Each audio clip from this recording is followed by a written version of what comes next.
কিনা? প্রত্যেকটা কাজের জন্য আমাদের প্রত্যেকের উদ্দেশ্য আছে, কিন্তু আমরা কি মনে করেছে আফাহাসিবাতুম আন্নামা খালাকনাকুম আবাসাও ওয়া আন্নাকুম ইলাইনা লা তুরজাউন।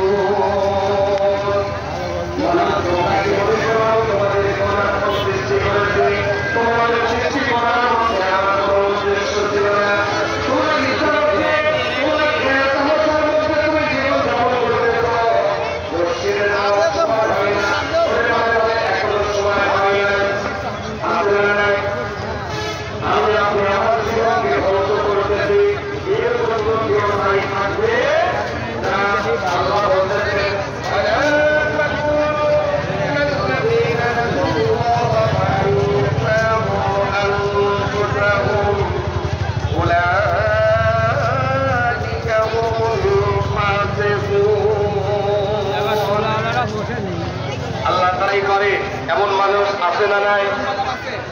মনে যা চাই তাই করে, আল্লাহর বিধানকে লঙ্ঘন করে, মনের ভিতরে কোনো বাসনা জাগে না।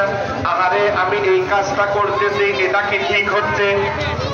একটু চিন্তা করে দেখেন, গতকালকে এই বালিহারোর গোরস্থান কমিটির সম্মানিত কেশিয়ার বক্তব্য ভাই বললেন যে হুজুর মাহফিল করেছি মানুষের হেদায়েতের জন্য।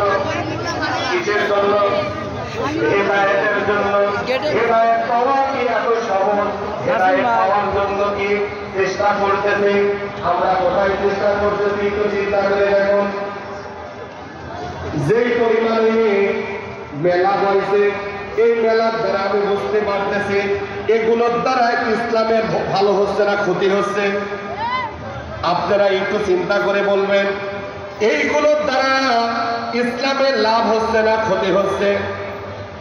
ছোট্টবেলায় দেখতাম, মাহফিলে যেতাম, দোকানপাটে লোক খুঁজে পাওয়া যাইত না, সবাই মাহফিলে এসে বসে থাকতো। কিন্তু এখন মাহফিলে কেউ এসে বসতে চায় না, সবাই বাইরে বাইরে ঘুরে। আর একটু মাহফিলের গেটের সম্মুখে এসে একটু তাকায় দেখে দেখে কোন হুজুর কথা বলতেছে, কি বলতেছে, এরপরে আবার বের হয়ে চলে যায়। বলেন ঠিক কিনা? আল্লাহ তাআলা বলতেছেন, বান্দা তোমাকে আমি আগেই জানিয়ে দিয়েছি আমার রাসূলের মাধ্যমে। এখন দেখেন মেলায় লোক কত, হায়রে জালসা। এই বালিহালটা জালসার যে একটা ঐতিহ্য ছিল, সেই ঐতিহ্যটা নষ্ট হয়েছে খুব ভালো কোনো বক্তা না আসার কারণে, আর এই মেলায় দোকানপাটের অনুমতি দেওয়ার কারণে।